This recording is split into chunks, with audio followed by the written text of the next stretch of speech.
भूतों की बारात।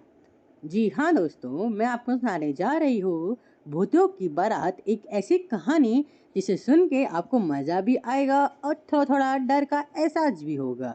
चलिए सुनाती हूँ भूतों की बारात। दोस्तों, मेरा नाम है कुमार है। मैं झारखंड के एक आदिवासी इलाके का एक सुंदर गांव का रहने वाला हूँ। ये जो घटना का जिक्र मैं करने जा रही हूँ दोस्तों, ये घटना 2008 की है। उस समय मेरे गांव तक बिजली नहीं पहुंची थी, तो 2017 में जाकर हमें बिजली को देखने मिली।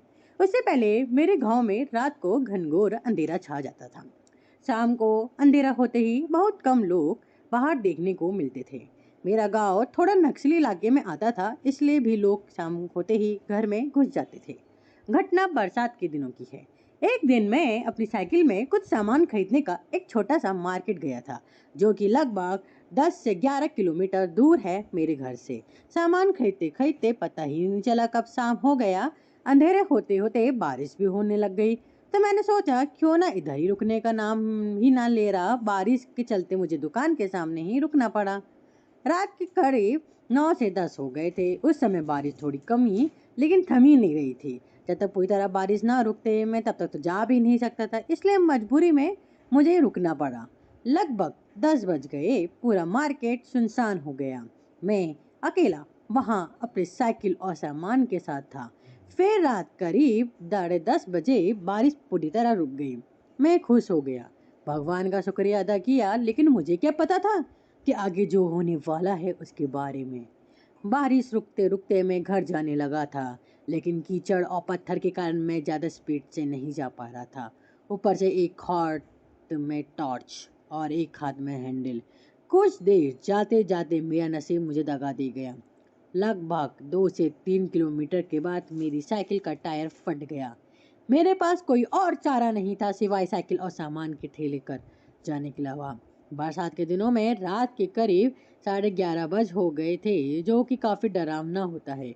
मुझे भी बहुत डर लग रहा था और मुझे अभी भी 5 से 6 किलोमीटर पैदल और जाना था। गांव पहुंचने में करीब 2 से 3 किलोमीटर बाकी था और टाइम करीब 12 से 12:30 हो गया था। उस समय मुझे कुछ बारात में बजने वाले बैंड की आवाज़ सुनाई देने लगी।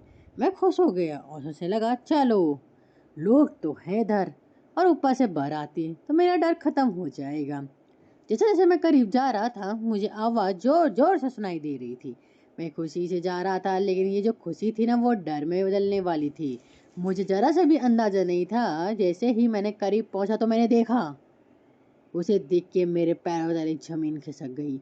मैंने देखा कि वो जो बाराती थे उसके ना सर थे और ना पैर, सीधे थे, बिना सर और उल्टे पैर। उन्हें कर देख के मैं बहुत डर गया। मैं इतना तेज डर गया कि मेरी साइकिल और सामान छोड़ के जोर जोर से गांव की तरफ भागने लगा। 2 किलोमीटर का रास्ता मैंने 10 से 15 मिनट तय कर लिया। घर पहुंचते ही मैंने माँ पिताजी को सबको बताया। वे सब सुन के हैरान हो गए। उन्होंने साइकिल और सामान के बारे में पूछा तो मैंने बताया कि मैंने डर के मारे सब छोड़ के भागा। फिर हमने तय किया कि सुबह जल्दी जाके देखेंगे, अगर नसीब अच्छा हुआ तो सामान और साइकिल दोनों मिल जाएगी। फिर मैं अपने पिताजी और दोनों सुबह सुबह गए। मैं उस जगह मैंने सामान और साइकिल छोड़ के भागा था, वहाँ जाके देखा तो साइकिल और बिखरी हुई सामान हमें मिले। तो पिताजी ने पूछा, कहाँ तुमने वो सर बिना सिर वाले उल्टे पैर वाले भूत को देखा? मैं वहाँ पर उनको ले गया और वहाँ पर हम कुछ बड़े बड़े पैरों के निशान मिले। फिर हम लोग साइकिल को लेकर घर आ गए। उस रात मेरा नसीब अच्छा था कि मैं बच गया। उस भयानक रात को मैं कभी नहीं भूल पाया। तो दोस्तों, कैसी लगी ये कहानी?